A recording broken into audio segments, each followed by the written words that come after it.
जिल्ह्यातील मसाजोग गावचे सरपंच संतोष देशमुख यांचा निर्गुण खून करण्यात आला। नक्की त्यांच्या खुनाच्या मागचं सत्य काय? सुदर्शन घुले आणि वाल्मिक कराड यांचं नक्की नातं काय? सुदर्शन घुलेने कोणाच्या सांगण्यावरून संतोष देशमुख यांचा खून केला? धनंजय मुंडे आणि वाल्मिक कराड यांचं नक्की कनेक्शन काय? आवादा कंपनीला जी 2 कोटीची खंडणी मागण्यात आली ती नक्की कोणी मागितली? त्यामागे खरंच वाल्मिक कराडचा हात आहे का? या सर्वांबद्दल जाणून घ्यायचंय। चला या व्हिडिओची सुरुवात करूया।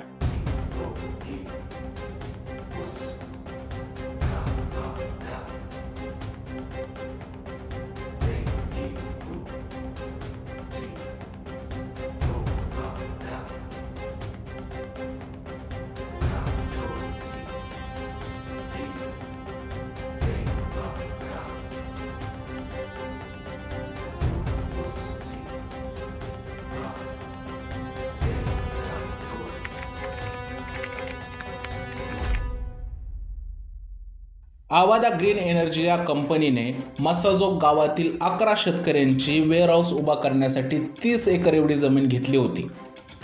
त्यांना वेअरहाऊस उभा करण्यासाठी मसाजोग ग्रामपंचायतीची NOC हवी होती। मसाजोग गावचे सरपंच संतोष देशमुख यांनी गावातील मुलांना नोकरी लावण्याच्या बदल्यामध्ये आवादा कंपनीला NOC दिली। पण हे प्रकरण दिसतंय तेवढं साधं नाहीये, कारण या प्रकरणात एक जणाचं अपहरण झालं होतं। आवादा कंपनीचे प्रोजेक्ट मॅनेजर सुनील केदू शिंदे यांनी 29 मे 2024 ला केज पोलीस स्थानकामध्ये एक तक्रार दाखल केली आणि त्यांनी सांगितलं की 28 मे ला माझं अपहरण झालं होतं। केदू शिंदे सांगतात की 28 मे ला सकाळी 10च्या सुमारास मी माझी होंडा सिटी MH12 KR 0501 घेऊन माझ्या सहकाऱ्यांबरोबर नाश्ता करायला चाललो होतो।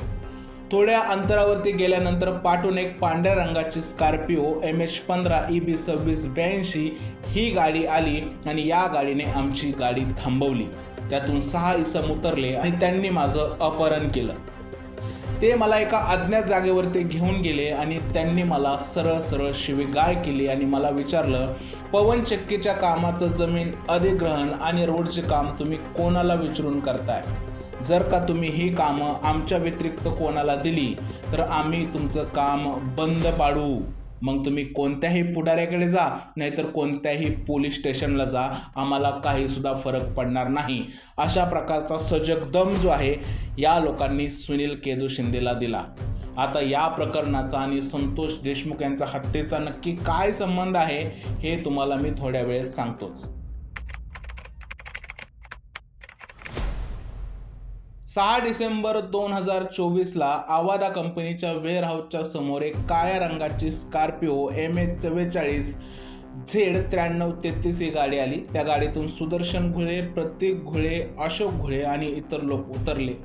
गेटवर काम करत असलेले वॉचमॅन अमरदीप सोनवणे आणि भैयासाहेब सोनवणेला या लोकांनी सरळ मारहाण केली आणि जबरदस्तीने ते गेटच्या आतमध्ये घुसले। गेटच्या आतमध्ये घुसल्यानंतर आवादा कंपनीचे मॅनेजर थोपटे यांना सुद्धा या लोकांनी शिवीगाळ केली आणि कंपनीत जाऊन तोडफोड सुद्धा केली। वॉचमॅन गेटवरती काम करत होते हे सर्व मसाजोग या गावचे होते। त्यांनी लगेच आपले सरपंच संतोष देशमुख यांना कॉल केला आणि संतोष देशमुखला हे प्रकरण समजल्यानंतर ते तातडीने गावातील काही लोकांना घेऊन घटनास्थळी पोहोचले। सुदर्शन घुले यांना संतोष देशमुख यांनी वाद नका करू असं सांगितल्यानंतर सुदर्शन घुले यांनी संतोष देशमुख यांच्या मुस्काटात मारली। बदल्यात संतोष देशमुखांनी सुद्धा त्याच्या 2 मुस्काटात मारल्या। संतोष देशमुख बरोबर इतर काही लोक असल्यामुळे 2 गटामध्ये तुफान मारामारी झाली। भारतीय जनता पक्षाचे आमदार सुरेश धस म्हणतात की या मारामारीचा व्हिडिओ म्हणजे सुदर्शनच्या मुस्काटीत मारलेला व्हिडिओ व्हॉट्सअप स्टेटसला ठेवल्यामुळे सुदर्शन घुले आणि बाकी लोकांचा इगो हर्ट झाला होता। या सर्व प्रकाराची तक्रार 6 डिसेंबर संध्याकाळी 8:26 शिवाजी नाना थोपटे यांनी केज पोलीस स्थानकामध्ये केली। यामध्ये सुदर्शन घुले, प्रतीक घुले, अशोक घुले आणि अजून एकावरती गुन्ह्याची नोंद करण्यात आली। गेटवर असलेले वॉचमॅन तिन्ही दलित समाजाचे होते आणि त्यांनी सांगून सुद्धा पोलिसांनी ॲट्रॉसिटीच्या गुन्ह्याची नोंद केली नाही असा आरोप संतोष देशमुख यांचे भाऊ धनंजय देशमुख आणि भारतीय जनता पार्टीचे आमदार सुरेश धस यांनी केला। पण खरा खेळ यानंतर सुरू झाला होता, कारण या खेळामध्ये एंट्री झाली अजित पवार पक्षाचे तालुका अध्यक्ष विष्णू चाटे यांची. हे विष्णू चाटे वाल्मिक कराड यांचे सुद्धा नातेवाईक आहेत. विष्णू चाटेंनी हे प्रकरण दाबून टाकलं आणि कोणत्याही फिर्यादीची नोंद झाली नाही आणि कोणत्याही आरोपीला अटक करण्यात आली नाही. सगळ्यात मोठा हा प्रश्न होता की पोलिसांनी नक्की कोणाच्या सांगण्यावरून आरोपींना अटक केलं नाही. पोलिसांची ही वागणूक अत्यंत संशयास्पद होती. त्यात PSI राजेश पाटील खुनाच्या आदल्या दिवशीच म्हणजे 8 डिसेंबरला संध्याकाळी 5:18 उडपी हॉटेलमध्ये सुदर्शन घुले या आरोपीला भेटले. त्या हॉटेलमध्ये संतोष देशमुखचा भाऊ धनंजय देशमुख आधीपासूनच नाश्ता करत होता. PSI राजेश पाटील यांनी त्यांना त्यांच्याकडे बोलवलं आणि त्यांना 6 तारखेला झालेल्या वादाबद्दल विचारलं, असं धनंजय देशमुख यांनी स्वतः वृत्तवाहिन्यांना दिलेल्या मुलाखतीमध्ये सांगितलं. राजेश पाटील आणि सुदर्शन घुलेचा हा सर्व प्रकार CCTVमुळे उघडकीस आला. दुपारचे 3 वाजले होते. संतोष देशमुख त्यांची टाटा इंडिगो MH44 B3032 ही गाडी घेऊन केजमधील धारूर चौकातील दांगट पेट्रोल पंपासमोर उभा होते. त्या ठिकाणी त्यांचे आत्ते भाऊ शिवराज देशमुख आले. संतोष देशमुख यांनी त्यांना विचारलं की तुला मस्साजोगला यायचं आहे का? त्यावर शिवराज देशमुख हो म्हणाले. त्यांनी शिवराज देशमुख यांना गाडी चालवायला सांगितली. केजमधून मस्साजोगला जाताना डोणगाव फाट्याच्या पुढे असलेल्या टोल नाक्याजवळ संतोष देशमुख आणि शिवराज देशमुख यांच्या गाडीला एक काळी स्कॉर्पिओ आडवी आली. या गाडीचा नंबर MH44 Z9333 होता. या गाडीतून 6 लोक उतरली. त्यामध्ये सुदर्शन घुळे, प्रतीक घुळे, समीर सांगळे, जयराम चाटे, महेश केदार, कृष्णा आंधळे ही लोक होती. या लोकांच्या हातामध्ये वेगवेगळ्या प्रकारची हत्यारं होती. कोणाच्या हातामध्ये रॉड होते, कोणाच्या हातामध्ये काट्या होत्या, तर कोणाच्या हातामध्ये कोयते सुद्धा होते. या लोकांनी संतोष देशमुख यांच्या गाडीवरती एक खूप मोठा दगड टाकला आणि संतोष देशमुख यांना गाडीतून बाहेर काढलं आणि त्यांना तिथेच मारहाण करायला सुरुवात केली. पुढील 2-3 मिनिटांमध्ये त्यांनी संतोष देशमुख यांना काळ्या स्कॉर्पिओमध्ये टाकलं आणि त्यांचं अपहरण केलं. संतोष देशमुख यांचं अपहरण झाल्यानंतर शिवराज देशमुख यांनी तातडीने त्यांचे बंधू धनंजय देशमुख यांना फोन केला. धनंजय देशमुख यांनी त्यांना तातडीने केज पोलीस स्थानकात जायला सांगितलं आणि शिवराज देशमुख तिकडे तातडीनं पोचले. वृत्तवाहिनीला शिवराज देशमुख यांनी दिलेल्या मुलाखतीमध्ये सांगितलं की पोलिसांनी त्यांना अजिबात सुद्धा सहकार्य केलं नाही. त्यांची तक्रार त्यांनी अजिबात सुद्धा लवकर घेतली नाही. केज पोलीस स्टेशनमध्ये काय काय झालं, काय घटनाक्रम आहे तिथं, किती वाजता तुम्ही तिथं कुणाला भेटले, तक्रार कुणाला देण्यासाठी मग कुणाकडे कुठल्या टेबलवरती गेला? तक्रार द्यायला गेलो तिथं तक्रार टेबलवर. त्यांनी भरपूर टाईमपास केला 3 तासाचा पोलीस स्टेशननी. कोण अधिकारी होते त्यावेळेस पोलीस ठाण्यामध्ये? पाटील साहेब, महाजन साहेब. जवळ 3 तास शिवराज देशमुख आणि त्यांचे बंधू धनंजय देशमुख यांना पोलिसांनी चौकीत बसवून ठेवलं. शेवटी PI प्रशांत महाजनी यांनी 6:43 संतोष देशमुखच्या अपहरणाची तक्रार जी आहे ती लिहून घेतली. या दरम्यान संतोष देशमुखचे भाऊ धनंजय देशमुख यांच्या कॉन्टॅक्टमध्ये अजित पवार पक्षाचे तालुका अध्यक्ष विष्णू चाटे होते. धनंजय देशमुखने विष्णू चाटे यांना जवळजवळ 35 फोन केले होते. प्रत्येक फोन केल्यानंतर विष्णू चाटे हेच बोलत होता की तुमचा भाऊ 20 मिनिटात तुम्हाला परत मिळेल, पण असं काही घडलंच नाही. 35 फोन नंतर 36वा विष्णू चाटे याचा कॉल आला आणि त्यांनी सांगितलं की संतोष संपला. एकंदरीतच पोलिसांचं हे वागणं अत्यंत संशयास्पद होतं, कारण पोलीस स्टेशनपासून फक्त 4 ते 5 किलोमीटर अंतरावर हा प्रकार घडत होता. तरी सुद्धा पोलीस जे आहेत ते संतोष देशमुख यांना शोधू शकले नाहीत. विष्णू चाटे हा कंटिन्यू धनंजय देशमुख याच्या संपर्कात होता, तरी सुद्धा पोलिसांनी विष्णू चाटे याला अटक केली नाही. विष्णू चाटेला अटक करून जर लोकांचं लोकेशन विचारलं असतं तर कदाचित आज संतोष देशमुख जिवंत असते. टोल नाक्यावरून ज्यावेळेस संतोष देशमुख यांचं अपहरण झालं त्यावेळेस या लोकांनी त्यांच्यावर एकदम अमानुष पद्धतीने मारहाण केली.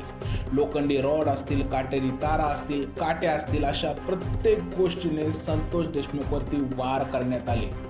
पोस्टमॉर्टमच्या रिपोर्टनुसार संतोष देशमुख यांच्या अंगावरती 56 वार करण्यात आले. ज्यावेळेस संतोष देशमुख यांनी या लोकांकडे पाण्याची मागणी केली त्यावेळेस या लोकांनी त्यांच्या पायावरती पाणी वतलं आणि संतोष देशमुख यांना त्यांचे पाय चाटायला लावले.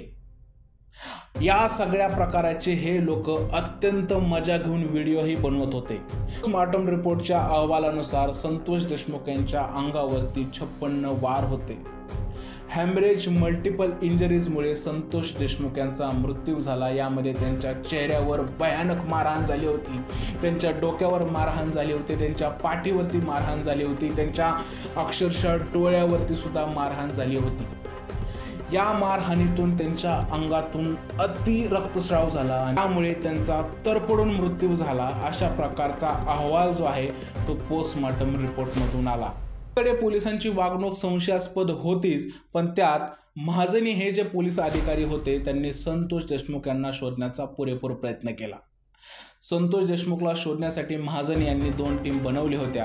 कारण नाकेस ते नंदुरघाट रस्त्यावरील दहिटना फटा येथे संतोष देशमुख यांचा चित्तवित्त अवस्थेत पडलेला मृतदेह सापडला आणि त्यानंतर गावामध्ये एक जन आंदोलन उभा राहिलं. गावातील लोकांनी पोलिसांच्या कार्यक्षमतेवर अनेक प्रश्न उपस्थित केले. पोलिसांची वागणूक ही गावातल्या लोकांना अत्यंत संशयास्पद वाटत होती. पोलिसांनी कोणतीही कारवाई न केल्यामुळे लोक रस्त्यावर उतरले आणि संतोष देशमुख यांच्यासाठी न्याय मागू लागले. 10 डिसेंबरला बीडचे पोलीस अधीक्षक अविनाश बाळकरकर यांनी गावकऱ्यांच्या संपूर्ण मागण्या मान्य केल्या. गावकऱ्यांनी जी CID चौकशीची मागणी केली होती तीही मागणी मान्य केली आणि PSI राजेश पाटील यांचं निलंबन सुद्धा केलं. त्यांनी हेही सांगितलं की जयराम चाटे आणि महेश केदार या 2 गुन्हेगारांना ताब्यातही घेण्यात आलेलं आहे. 11 डिसेंबर 2024ला या प्रकरणाने एक वेगळंच वळण घेतलं, कारण या प्रकरणामध्ये एंट्री झाली होती वाल्मिक कराडची. धनंजय मुंडेचे जवळचे मित्र असलेले वाल्मिक कराड यांच्यावर 2 कोटी खंडणी मागितल्याचा आरोप करण्यात आला. आवादा कंपनीचे प्रोजेक्ट मॅनेजर सुनील केदू शिंदे यांनी केज पोलीस स्थानकामध्ये एक तक्रार दाखल केली. त्यामध्ये त्यांनी वाल्मिक कराड, सुदर्शन खुले आणि विष्णू चाटेवरती गुन्हा दाखल केला. या तिघांनी मिळून 2 कोटी खंडणी मागितलेली आहे. 29 मे 2024ला जी सुनील केदू शिंदे यांच्या अपहरणाची केस झाली होती त्याची या गोष्टीशी लिंक लागत होती. सुदर्शन घुले, प्रतीक घुले, विष्णू चाटे ही लोक जे आहेत ते वाल्मिक कराडचीच आहेत आणि वाल्मिक कराडच त्यांचा आका आहे आणि आकाच्या सांगण्यावरून संतोष देशमुखचा खून करण्यात आला अशा प्रकारचे आरोप वाल्मिक कराडवरती होऊ लागले. अनेक राजकीय पक्षी सुद्धा या प्रकरणात उतरले आणि अनेक राजकीय नेत्यांनी सुद्धा वाल्मिक कराड आणि बाकी लोकांवरती आरोप लावायला सुरुवात केली. संतोष देशमुखच्या निर्गुण हत्येनंतर सर्व लोक रस्त्यावरती उतरली. सर्वजण ही मागणी करायला लागली की वाल्मिक कराडला अटक झाली पाहिजे. या मागण्यासाठी संतोष देशमुखची फॅमिली सुद्धा न्यायासाठी रस्त्यावर उतरली. संतोष देशमुखची मुलगी, मुलगा, त्यांचा भाऊ, त्यांची पत्नी, त्याची आई आणि संपूर्ण मस्साजोग गाव सुद्धा रस्त्यावरती उतरलं आणि एक खूप मोठं आंदोलन उभा राहिलं आणि CIDकडे हीच मागणी होऊ लागली की वाल्मिक कराड आणि गुन्हेगारांना अटक करा. संतोष देशमुख यांच्या हत्येला 20-22 दिवस झालं होतं तरी सुद्धा तपास यंत्रणांनी अजूनपर्यंत आरोपीला पकडलंच नव्हतं. शेवटी 31 डिसेंबर 2024ला वाल्मिक कराडचा सोशल मीडियावरती एक व्हिडिओ आला. मी वाल्मिक कराड केज पोलीस स्टेशनला खोटी खंडणीची फिर्याद दाखल झालेली आहे. आता मला अटकपूर्वचा अधिकार असताना मी CID ऑफिस पुणे पाषाण रोड इथे सिलेंडर होत आहे आणि त्यांनी पुणे येथे CID समोर आत्मसमर्पण केलं. या शरणागतीनंतर तपास यंत्रणेवरती खूप मोठा संशय निर्माण झाला. संतोष देशमुख यांच्या हत्येला 20-22 दिवस होऊनही वाल्मिक कराडला अटक का केली नव्हती? नक्की कोणाच्या सांगण्यावरून वाल्मिक कराडपर्यंत तपास यंत्रणा पोहोचल्या नव्हत्या? त्यात वाल्मिक कराडने ज्यावेळेस सांगितलं मी आत्मसमर्पण करणार आहे, त्याच वेळेस बीडवरून अनेक गाड्या वाल्मिक कराडच्या समर्थनार्थ पुणे येथे आल्या. जर का बीडमधील लोकांना वाल्मिक कराड आत्मसमर्पण करणार आहे हे समजलं होतं, तर तपास यंत्रणेला हे का समजलं नव्हतं? नक्की तपास यंत्रणा कोणाच्या सांगण्यावरून वाल्मिक कराड याला वाचवत होत्या? न्यूज 18 मराठीमध्ये एक रिपोर्ट आला, त्यामध्ये त्यांनी सांगितलं की वाल्मिक कराड याला जेलमध्ये बेड दिले जात आहेत. त्यानंतर प्रशासनाने सांगितलं की हे बेड जे आहेत ते आम्ही स्टाफसाठी आणलेले आहेत. प्रशासनाच्या या उत्तरानंतर सगळ्यात मोठा हा प्रश्न निर्माण झाला, पोलीस स्टेशनमधील स्टाफ झोपण्यासाठी येतो की काम करण्यासाठी येतो? धनंजय मुंडे यांचे वाल्मिक कराड निकटवर्ती असल्यामुळे त्यांना VIP ट्रीटमेंट दिली जाते, अशा प्रकारचा आरोप विरोधी पक्षनेत्यांनी केला. 4 जानेवारी 2025ला CIDने या प्रकरणातील 2 मुख्य आरोपींना अटक केली. या प्रकरणातील मुख्य आरोपी सुदर्शन घुले आणि सुधीर सांगळेला CIDने अटक केली. खरं तर या प्रकरणानंतर महाराष्ट्राच्या जनतेमध्ये अनेक प्रश्न निर्माण झालेले आहेत की नक्की संतोष देशमुख यांचा खून कोणी केला?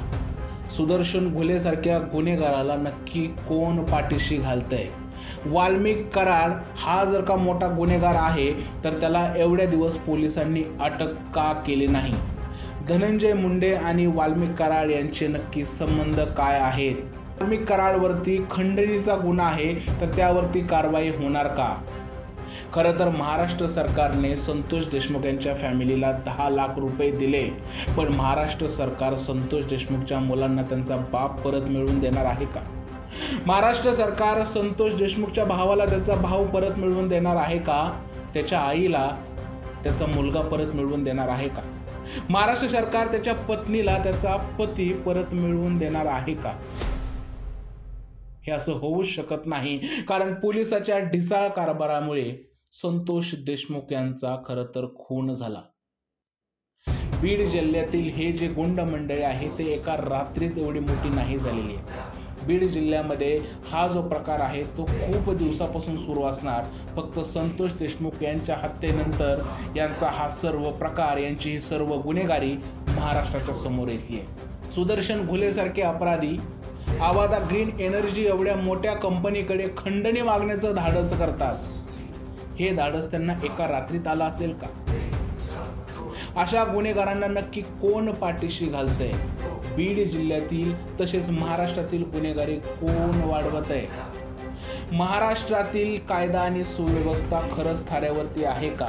एका रिपोर्टनुसार महाराष्ट्र हा गुन्हेगारीच्या बाबतीत 3ऱ्या क्रमांकावर येतो. याचाच अर्थ काय? पोलिसांची अकार्यक्षमता.